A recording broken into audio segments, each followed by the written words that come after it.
বং গল্পসাথীর নতুন একটি পর্বে আপনাদের স্বাগত। আমাদের আজকের গল্প বিভূতিভূষণ বন্দ্যোপাধ্যায়ের লেখা নদীর ধারে বাড়ি। সাধারণ মানুষের ছোটোখাটো আশা, ছোট সুখ, ছোট ব্যথা তার কলমে মূর্ত হয়ে উঠেছে। আসুন শুরু করা যাক আজকের গল্প নদীর ধারে বাড়ি।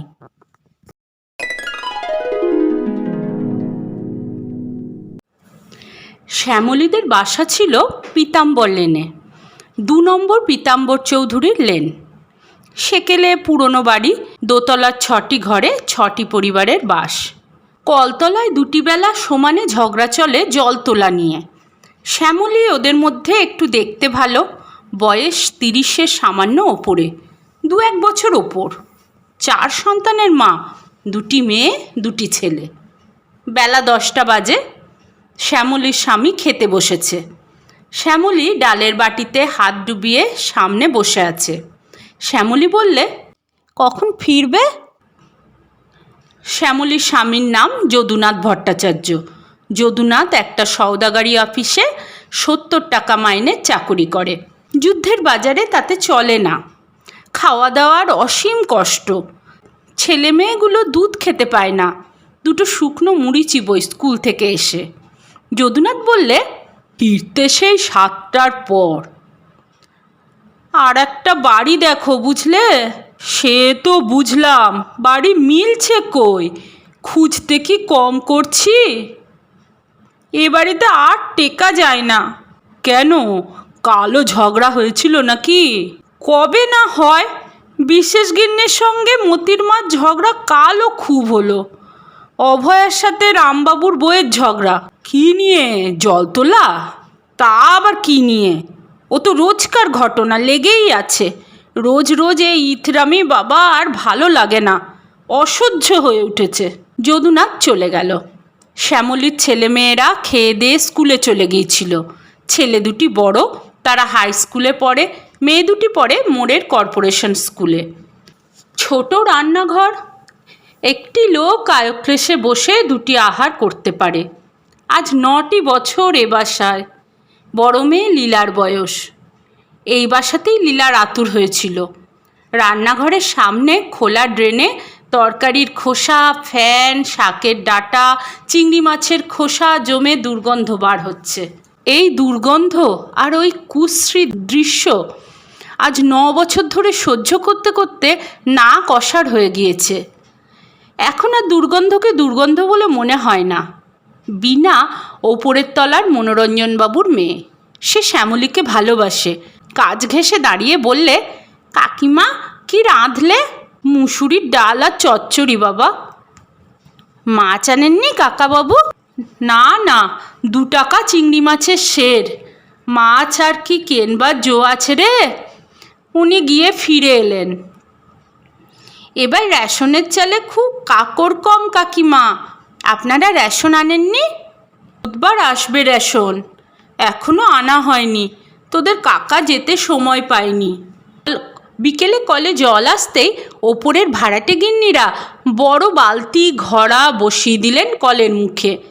একজন একটা তুলে নিয়ে যায় তো আর একজন আর একটা বসায়। এই জন্য চৌবাচ্চায় মোটে কয়েক ইঞ্চির বেশি জল জমতে পারে না। গা ধোবার যে কি কষ্ট বিকেলে। এই গুমোট গরমে স্নিগ্ধ জলে স্নান করতে পারলে কি আনন্দই না পাওয়া যেত। কিন্তু তা হওয়ার কি জো আছে? একজন ছোবড়া আর সাবান নিয়ে নামবে ওপর থেকে, আধ ঘন্টা ধরে থাকবে। প্রথমে নামবে অভয়া, তারপর নামবে মতির দিদি। এরা দুজনেই ভীষণ ঝগড়াটে। যতক্ষণ তারা কলতলায় গা ধোবে ততক্ষণ কলে 1 ঘটি জল নেবার কারোর জো নেই। তাহলেই বাঁধবে ধুমধুমার ঝগড়া। অভয়া বাংলাদেশের মেয়ে, বেশ সুন্দরী আর স্বাস্থ্যবতী। শ্যামলীকে ডেকে বললে, দিদি কি করছেন? কুটনো কুটছি ভাই। কি কুটনো কুটতাছেন? ঝিঙে আর ঢেঁড়স। আলু তো 12 আনা সের উঠেছে। আমাদের সাথেতে কুলোলে তবে তো কিনবো। রেশন এসেছে? না ভাই, বুধবারে আসবে। আমারে আধ পোয়া চিনি দিতে পারেন দিদি? তোমাগো রেশন থিক্কা আসুক আগে, দেখবো এখন। এদের মধ্যে সবাই সমান অবস্থার মানুষ। সবাই কেরানির বউ। পরস্পরের সঙ্গে ঝগড়া দ্বন্দ্ব করে এদের দিন কাটে। পান থেকে চুন খসলেই আর নিস্তার নেই। বিশ্বাসগিন্নি দলের মোড়ল, ওপরের ভাড়াটেদের সর্দার। তিনি সকলের হয়ে ঝগড়া করতে এগিয়ে আসবেন। তার সর্দারিতেই ওপরের মেয়েরা কোমর বাঁধে। তাদের মধ্যে একজন হচ্ছে এই অভয়া। দেখতে সুন্দরী হলে কি হবে, যেমনি স্বার্থপর তেমনি কুটিল মন। এই যে বললে চিনি দিতে হবে, না বললে আর রক্ষে আছে? কোন কালে এক বাটি নুন ধার দিয়েছিল, সেই ঘটনার উল্লেখ করে খোঁটা দিয়ে বলবে, আমরা কি কোনো দিন কিছু ধার দিই নাই নাকি? সময়ে অসময়ে নুন রে তেল রে, তা নিয়া মনে থাকবো কেন? ঘোর কলিজে, কাজের সময় কাজই আর কাজ ফুরালেই পাজি। আচ্ছা, আমরাও কি কখনো কাজে লাগবো না? তখন যেন ইত্যাদি ইত্যাদি। এই বাসাটাতে কি গুমোট গরম, দক্ষিণ দিক চাপা, এতটুকু হাওয়া আসে না, প্রাণ আইঢাই করে গরমে। আজ 9 বছর কষ্টভোগ চলছে। এই ঝগড়ার আবহাওয়া আর এই দারুণ স্থানাভাব, সকলের ওপরে এই অপরিষ্কার আর নোংরা পরিবেশ। সবাই সমান অশিক্ষিতা। ভালো বললেও এ বাড়িতে মন্দ হয়। সেদিন অপরাধের মধ্যে ও শশীবাবু স্ত্রীকে বলেছিল, চিংড়ি মাছের খোসাগুলো একেবারে সামনেই ফেললেন। কলতলায় সকলেরই যেতে আসতে হয়, সকলেরই তো অসুবিধা, আর যাবি কোথায়? শশীবাবুর বউ চিৎকার জুড়ে দিলে, আমি কি একলা ফেলি নাকি? সবাই তো ফেলে, কেনই বা না ফেলবে? ভাড়া দিয়ে সবাই বাস করে, কারোর একার সম্পত্তি তো নয়। সবারই সুবিধে এখানে দেখতে হবে। যদি তাতে অসুবিধা হয় তবে গরিব ভাড়াটেদের সাথে বাস করা কেন রে বাবা? তাহলে দোতলা বাড়ি আলাদা ভাড়া নিয়ে বালিগঞ্জে গিয়ে বাস করলেই তো হয়, ইত্যাদি। শ্যামলীও চুপ করে থাকবার মেয়ে নয়। সে বললে, দিদি কি পাগলের মতো বকছেন? আপনি চিংড়ি মাছের খোসা ফেলবেন, তাতে কেউ বারণ করছে না, তবে আমারই রান্নাঘরের সামনে কেন ফেলবেন? কেন আমি তা ফেলতে দেব? ফেলতে দেবে না? তোমার কথায় কি তুমি এমন লাট সাহেব হয়েছো বাপু? তুমি পাগল না আমি পাগল? রান্নাঘরের বাইরের জায়গা তোমারও যা আমারও তাই, তুমি বলতে আসবার কে? হে, তা বলে পরের সুবিধা অসুবিধা যারা না দেখে তারা আবার মানুষ কি? তাদের আমি ঘোর অমানুষ বলি। এই পর্যন্ত গেল সাধারণ ভাবের কথা। একে ঝগড়া বলে অভিহিত করা যায় না। এরপর বাঁধল আসল ঝগড়া। শ্যামলী ছাড়লে না, শশীবাবুর বউও না, উভয় পক্ষে বাঁধল কুরুক্ষেত্র। তারপরে কথা একদম বন্ধ হয়ে গেল দুপক্ষেই। নানা রকম শত্রুতা আরম্ভ করলেন শশীবাবুর পৌরা স্ত্রী। ছেলেমেয়ের হাত ধরে খোলা ড্রেনে বসিয়ে দিতে লাগলেন সকালবেলা। পায়খানা থাকা সত্ত্বেও প্রায় শ্যামলীর রান্নাঘরের সামনেই। কিছু বলবার জো নেই। ওই এক গোলমাল, একটি মাত্র পায়খানা নিচে, মেয়ে পুরুষ তাতেই যাবে। কি নোংরা করেই না রাখে মাঝে মাঝে। ভোরে অন্ধকার থাকতে যদি ঘুম ভাঙে তবে কল পায়খানা ব্যবহার করা যাবে সেদিন, নয়তো সেই বেলা 11টায়। পুরুষেরা সবাই আপিসে বেরিয়ে গেলে তারপর চৌবাচ্চায় তখন 2 ইঞ্চি মাত্র জল থাকে, কোনো দিন তারও কম। শ্যামলীর দম বন্ধ হয়ে আসে। এমন কি কোনো বাসা পাওয়া যায় না যাতে অন্তত মেয়েদের একটা আলাদা নাইবার জায়গা আছে? আষাঢ় মাসের প্রথম, ফিরিওয়ালা গলির মধ্যে হাঁকছে, চাই ল্যাংড়াম ল্যাংড়াম। বৃষ্টি এখনও নামেনি। এবার জ্যৈষ্ঠ মাসের গরম প্রায় সমানভাবেই চলছে। মতির ছোট বোন এসে বললে, 10 পলা তেল ঢাল দেবেন কাকিমা? শ্যামলী বললে, হবে না, তেল নেই। 8 পলাও হবে না? কিছু নেই। মেয়েটা চলে গেল। শ্যামলী তেল দেবে কি? ওদের কোনো আক্কেলই নেই। শ্যামলী কি সাধে বিরক্ত হয়েছে? উনি খারাপ কলের তেল খেতে পারেন না বলে 1 নম্বর কানপুর কিনে আনেন, ওর আপিসের রেশন বেচে। সে কি ঝাঁঝওয়ালা তেল! মতিরা এক কৌশল ধরেছে কি, 20 পলা সেই ভালো তেল হপ্তায় ধার নেবে, আর ধার শোধ দেবে 5 শিকেশেরের কলের তেল দিয়ে। উনি বলেন ও তেল খেলে বেরি বেরি হয়। শ্যামলীদের ফি হপ্তায় 20 পলা তেল অপব্যয়েই যায়। ওরা চালাক আছে, একবার নেবে 10 পলা, তারপর আর একদিন এসে 10 পলা, একসঙ্গে নেবে না, একেবারে যেন মৌরুষি পাট্টা করে বসেছে। দেব না তেল রোজ রোজ, ও চালাকি খাটবে না আমার কাছে, দেখি কি হয়। কিন্তু মতির মায়ের কৌশল অন্য রকম, সে এতটুকু চটল না। আবার একবার বাটি হাতে এসে হাজির স্বয়ং মতির মা। শ্যামলী, দে দিকি ভাই একটু তেল। তেল নেই দিদি। দিতেই হবে, মাছ ভাজা হচ্ছে না, 5 পলা তেল দে। যা আছে আমারই কুলোবে না দিদি। দেখি তোর তেলের বোতল, দে ভাই আমায় 5 পলা। অগত্যা শ্যামলী উঠে গিয়ে তেল দেয়। ও আবার পরের কাকুতি মিনতি বেশিক্ষণ সহ্য করতে পারে না। ঠকছে তো দেখাই যাচ্ছে, ঠকুক, লোকে তাতে খুশি হয় হোক। কিন্তু এই সামান্য ব্যাপার নিয়ে দোতলার ভাড়াটেদের মধ্যে মহা ঘোট মঙ্গলের সৃষ্টি হলো। মতির মা গিয়ে 7খানা করে লাগিয়েছে তাদের কাছে। তেল থাকতেও দিতে চাইছিল না, বোতল দেখতে চাইলুম তাই তো দিলে। এমন ছোট নজর তো কখনো করতে পারিনি আমরা। এই যে সেদিন বৈশাখ মাসে ওর পেটের ব্যথা ধরল রাত্রিরে, যদুবাবু সোডা চেয়ে নিয়ে যাননি আমাদের থেকে, দিইনি আমরা। লোকের কাছে হাত পেতে যেমন নিতে হয় তেমন দিতেও হয়, তবে লোকে মানুষ বলে। তার পরের দিন আর কলতলায় যাওয়া যায় না। বড় বড় বালতি, ঘড়া আর টব পড়ল একের পর এক সকাল থেকে। সেসব সরিয়ে 1 বালতি রান্নার জল নিতে গেলেও ঝগড়ায় মুখর হয়ে উঠবে সারা বাড়িটা। সে কথা শ্যামলী ভালো রকমেই জানে, অনেক বাড়ির অভিজ্ঞতাতেই জানে। সুতরাং আষাঢ় মাসের গুমোট গরমে বেলা 11টা পর্যন্ত তাকে অস্নাত অবস্থায় থাকতে হলো। 11টার পর কলের জল কখন চলে গেল। যখন সে নাইতে গেল তখন চৌবাচ্চায় 1 ইঞ্চি চারেক মাত্র জল। কাকের মুখ থেকে তার মধ্যে পড়েছে ভাত। এই সময় একদিন যদুবাবু এসে বললেন, ওগো শোনো, একটা সন্ধান পেয়েছি। রানাঘাট থেকে নেমে যেতে হয় প্রায় 11 মাইল উত্তরে বল্লভপুর বলে একটা পাড়াগা। সেখানে কলকাতার এক বড় লোকের জমিদারি কাছারি ছিল, বিক্রি করে ফেলেছে। মাঝে মাঝে যেত বলে কাছারি বাড়ির সংলগ্ন দোতলা বাড়ি তৈরি করেছিল। ওপরে নিচে 5খানা ঘর, বারান্দা, রান্নাঘর, নাইবার ঘর সব আছে। 10 বিঘে জমির ওপর কাছারি বাড়ি, তাতে আবার আম কাঁঠালের গাছ, কলা গাছ সব আছে। বাড়ির সেই জমির নিচ দিয়ে আবার একটা ছোট নদী বয়ে যাচ্ছে, তাতে জমিদার বাঁধানো ঘাট করে দিয়েছেন। বাড়ির মেয়েরা যখন গিয়ে থাকতো তাদের নাইবার সুবিধার জন্য। সব শুদ্ধ 3,000 সাড়ে 3,000 টাকা হলেই বাড়িটা পাওয়া যায়, জমি শুদ্ধ। কিনবো? প্রভিডেন্ট ফান্ডের টাকা যদি সব তুলে নিই, অত কমে হবে? পাড়াগা, কে সেখানে খদ্দের হচ্ছে? যদ্দূর শুনলাম সব চাষাগা।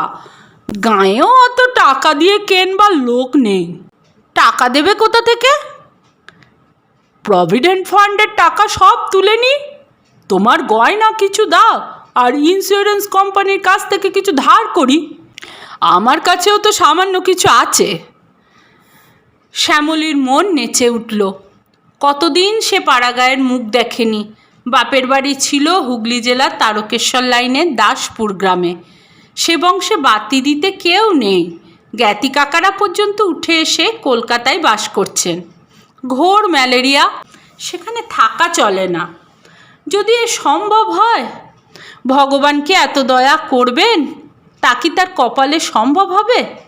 শ্যামলী বললে, কিন্তু তুমি কোথায় থাকবে? কেন সেখানে? আর আপিস? চাকরি ছেড়ে দেবো, একঘেয়ে হয়ে গিয়েছে এ জীবন, আর ভালো লাগে না। স্বাস্থ্য যেতে বসেছে। একটু সাহস করে দেখি যা আছে কপালে, ওখানে জায়গা জমি নিয়ে চাষবাস করব। আর ছেলে দুটোর লেখাপড়া? রানাঘাটে বোর্ডিংয়ে থাকবে, সে ব্যবস্থা হয়ে যাবে এখন। আর এ যা লেখাপড়া শিখছে, এ শিখে তো কেরানি হবে। তার থেকে ভালো কাজ ওখানে শিখতে পারবে। বিলেত থেকে লোক গিয়ে আমেরিকায় বাস করে আমেরিকা যুক্তরাজ্য স্থাপন করেছিল। অজানায় পাড়ি না দিলে মানুষ কখনো মানুষ হয়ে ওঠে নাকি? জীবন উপভোগী যদি না করলাম বেঁচে থেকে কি হবে? গ্রামের লোকেদের কাছে দুটো ভালো কথা বলবো, নাইট স্কুল করব, বই পড়তে শেখাবো, এ আমার অনেক দিনের ইচ্ছা। স্বামী স্ত্রীতে মিলে সারা বিকেল আর রাত ধরে পরামর্শ হলো। শ্যামলীর চোখে রঙিন স্বপ্ন ভেসে উঠেছে।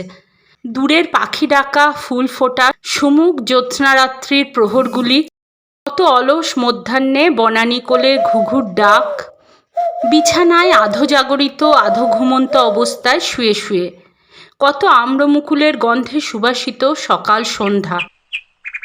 দিন 15 পরে যদুবাবুর সঙ্গে এক প্রৌঢ় ভদ্রলোক শ্যামলীদের বাসায় ঢুকলেন।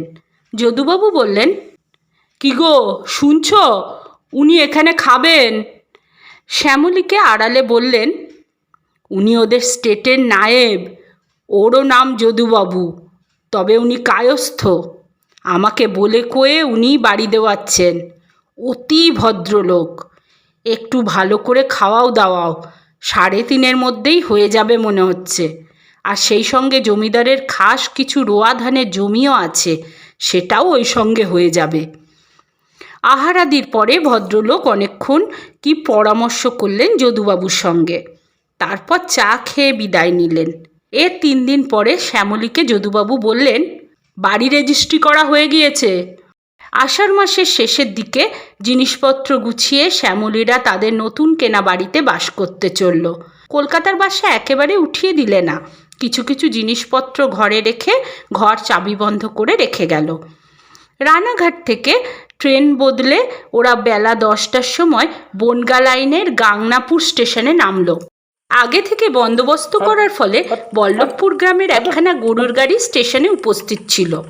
মাঠ ও বন জঙ্গলের মধ্যে দিয়ে এ গ্রাম ও গ্রাম পেরিয়ে চলল গাড়ি। বেলা প্রায় 3টের সময় সামনের একটা ঝাঁকড়া বটগাছ দেখিয়ে গাড়োয়ান বললে, ওই যে বদিপুরের যে বনবিবিতলা দেখা যাচ্ছে, ওর পরে বল্লভপুর। শ্যামলীর বুক দুলে উঠল। কি জানি কেমন হবে, এত আশা সুখে কেনা বাড়িটা, কেমন হবে সেখানকার জীবনযাত্রা। জানাকে ফেলে অজানাকে তো আঁকড়ানো হলো চোখ বুজে। এখন সেই অজানার প্রকৃতি কি, সেটা এক্ষুনি তো বোঝা যাবে, আর একটু পরেই। কি গিয়ে দেখবে যে সেখানে, কি জানি, সর্বস্ব খুইয়ে তার বিনিময়ে কেনা। ক্রমে আরও 0.5 ঘন্টা কেটে গেল। বেলা বেশ পড়ে এসেছে। এমন সময় গাড়োয়ান বললে, এই যে বাবু, বাড়ির সামনে এসে গিয়েছে গাড়ি, নামুন মা ঠাকরুন, এবার নামুন। দুরু দুরু বক্ষে শ্যামলী নামলো সকলের আগে। যদুবাবু বললেন, না দেখে বাড়ি কেনা, এতগুলো টাকা, বলতে গেলে সর্বস্ব খুইয়ে এই দূর গায়ে বাড়ি কেনা। তুমি আগে নেমে বাড়িতে ঢোকো, মেয়েরা হলো ঘরের লক্ষ্মী, তুমি আগে ঢোকো। আমার তো সাহস হচ্ছে না, কি জানি কীরকম হবে। নামো আগে নামো। হ্যাঁ গো, বাড়ি কি পরিষ্কার করা আছে, না একখানা ধুলো আর মাকড়সার জাল আর চামচিকের বাসা? গিয়ে এখন ঝাঁট দিতে হবে বুঝি? চাবি কোথায়?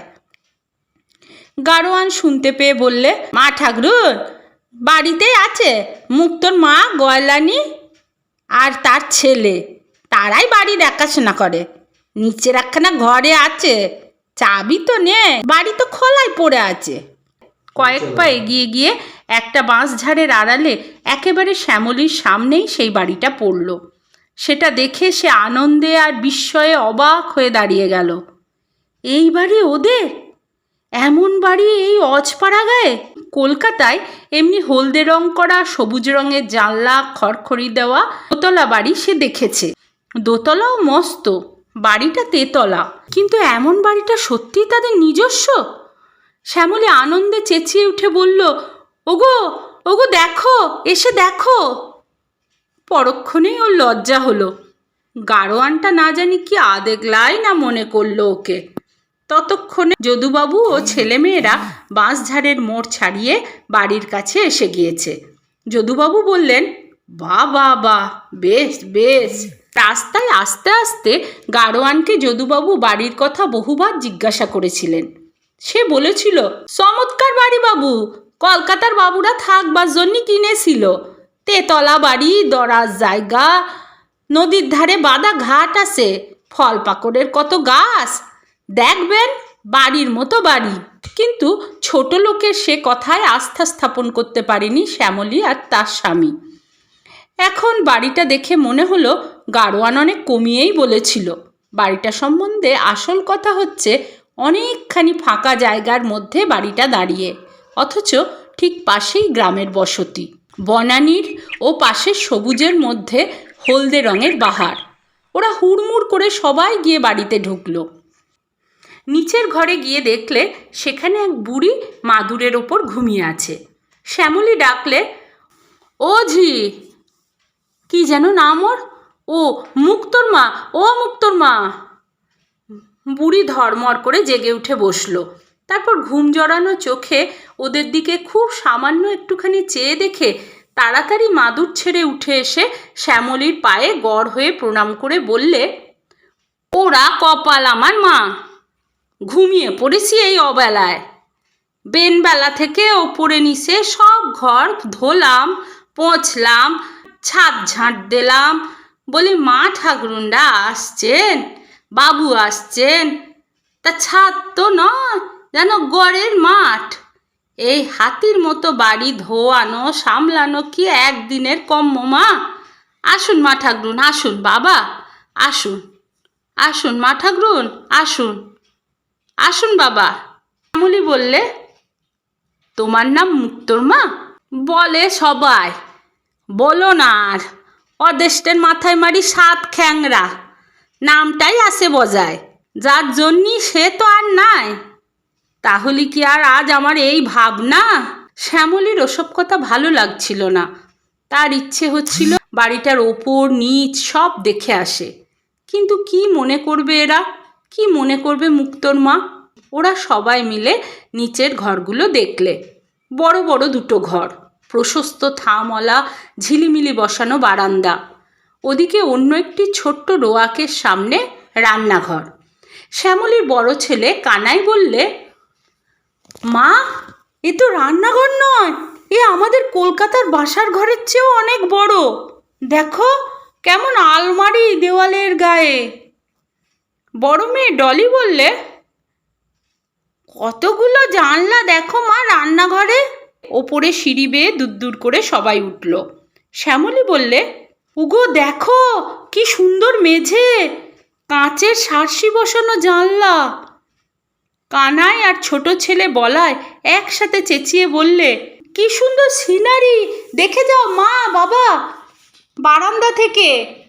ওই তো মাঠটার পরেই কেমন সুন্দর ছোট্ট নদীটা, ওপারে সবুজ মাঠ, কেমন ঝোপ আর বাবলা গাছ, গরু চড়ছে। ও কি ফুল ফুটেছে বাবা ওপারের ক্ষেতে?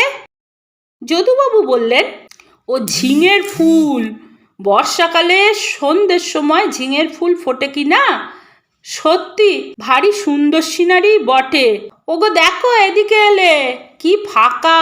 শ্যামলী বললে, মেয়ে মেয়ে, তেতলার ঘরটা একটু দেখবো, চলো।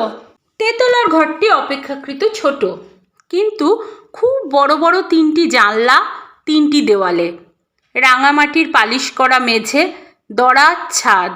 ছাদের ওপর থেকে বহুদূরব্যাপী মুক্ত মাঠের সবুজ বাণী এই আষাঢ় সন্ধ্যায় ওদের অন্তর স্পর্শ করল। শ্যামলীর চোখে জল এলো। এই যে রূপকথার রাজবাড়ি তার কাছে, সে গরিব ঘরের মেয়ে, গরিব ঘরেরই বউ, কলকাতার বাসায় অন্ধকূপে আজীবন কাটিয়ে আজ কি ভাগ্যে যে এমন বাড়িঘর নিজের মনে করবার অধিকার পেল। কানাই ইতিমধ্যে ছুটে এসে বললে, বাধাঘাট দেখে এলাম মা, একটু ভেঙে ভেঙে চটা উঠে গিয়েছে চাতালে, তবুও দিব্যি আরামে নাইতে পারবে। ওই তো দেখা যাচ্ছে, ওই উঠোনটা পার হয়ে। যদুবাবু বললেন, না, 3,500 টাকা নি, জিনিসের মতো জিনিস, বাড়ির মতো বাড়ি, ছেলে পুলে নিয়ে দরার জায়গায় বাস করো। এই তো পাশেই তো গাঁয়ের কি পাড়া, ডাক দিলেই লোক পাবে, কোনো ভয় নেই। আমি এখানেই একটা কিছু করব। এত লোকের চলছে আর আমার চলবে না? খুব চলবে। তোমরা দাঁড়াও, জিনিসপত্র সব ওপরে নিয়ে আসি। কি কি গাছ আছে গো মুক্তোর মা? মুক্তোর মা বললে, 3টে আম গাছ আছে, 7টা কাঁঠাল গাছ, একটা পেয়ারা গাছ, একটা চালতে গাছ, একটা বিলিতি কুল গাছ, আর 2 ঝাড় কলা গাছ, 4টে নারকোল গাছ। বাবুরা সব নিজের হাতে সব লাগিয়েছিল থাকবে বলে। শখ করে কলকাতা থেকে চারা এনে ও বছর ওই দেখো ওই চাঁপা ফুলের গাছটা বসিয়ে গিয়েছে। একটু পরে সন্ধ্যা হয়ে অন্ধকার নামলো। শ্যামলীর দুঃখ হলো, এখন আর কিছু দেখা যাবে না। নতুনতর জীবনযাত্রার পথে নতুনতর দেশের প্রতি পথঘাট চিনে নেওয়া যেত, ভালো করে দেখা যেত আলো ভরা দিনমানে। শ্যামলী তাড়াতাড়ি লণ্ঠন জ্বালালো, ডাকলো, মুক্তোর মা, ও মুক্তোর মা। মুক্তোর মা মালপত্র গাড়ি থেকে নামিয়ে এনে দোতলায় তুলছিল। বললে, কি মা? জল আছে বাড়িতে? জল তুলে রেখেছি একটা বালতিতে, আর তো পাত্র নেই মা, তাই তুলতে পারিনি। সে কথা বলছি নে বাছা, বাড়িতে জল আছে? কুয়ো টুয়ো? বাঁধানো পাতকুয়ো আছে মা, নাওয়ার ঘর আছে রান্নাঘরের পিছনে। চলুন আমি দেখিয়ে দিচ্ছি। বাবুদের বাড়িতে কোনো ত্রুটি ছিল না মা, আগাগোড়া সান বাঁধানো, চৌবাচ্চা আছে বাঁধানো। তাতে জল তুলে রাখনি? নাইবেন যদি তবে পাতকুয়োর জলে কেন মা, দিব্যি বাঁধানো নদীর ঘাট, অসাগর জল নদীতে। এখন জোয়ার এসেছে, সব পৈটেগুলো ডুবে গিয়েছে। চলুন গা ধুয়ে আসবেন। শ্যামলী নদীর ঘাটেই নাইতে গেল। ঘাটের ঠিক পাশে কি একটা বড় প্রাচীন গাছ, তার ছায়া পড়েছে বাধাঘাটের পৈঠেগুলোতে। কি সুন্দর একটা পুষ্পের সুবাস বাতাসে ভুর ভুর করছে, এই গাছ থেকেই আসছে। কি ফুলের গন্ধ মুক্তোর মা? কি একটা লতা এই গাছে উঠেছে মা, কাল সকালে দেখবেন সাদা সাদা ফুল ফুটেছে, ভারী বাস বেরোয় রাত্রিরে। শ্যামলী জলে নামল। আজ সে রূপকথার রাজকন্যে।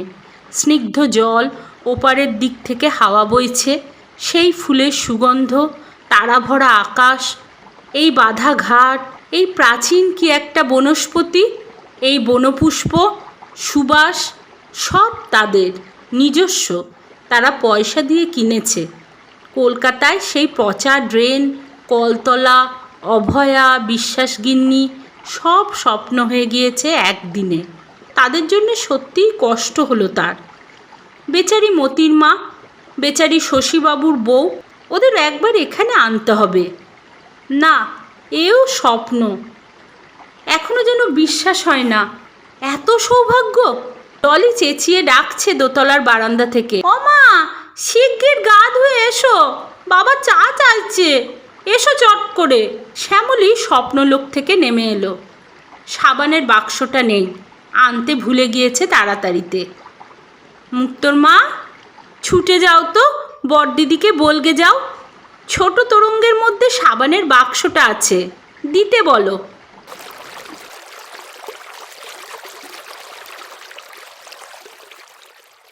এতক্ষণ শুনছিলেন বিভূতিভূষণ বন্দ্যোপাধ্যায়ের লেখা ছোট গল্প নদীর ধারে বাড়ি। গল্প পাঠ যদি আপনাদের ভালো লেগে থাকে তাহলে আমাদের চ্যানেলটিকে সাবস্ক্রাইব করে পাশে থাকবেন। সুস্থ থাকবেন, ভালো থাকবেন, আনন্দে থাকবেন, আর শুনতে থাকবেন বং গল্পসাথী। পরের শুক্রবার ঠিক সন্ধে 7টায় হাজির হয়ে যাব এই রকমই একটি ভিন্ন স্বাদের নতুন গল্প নিয়ে। নমস্কার।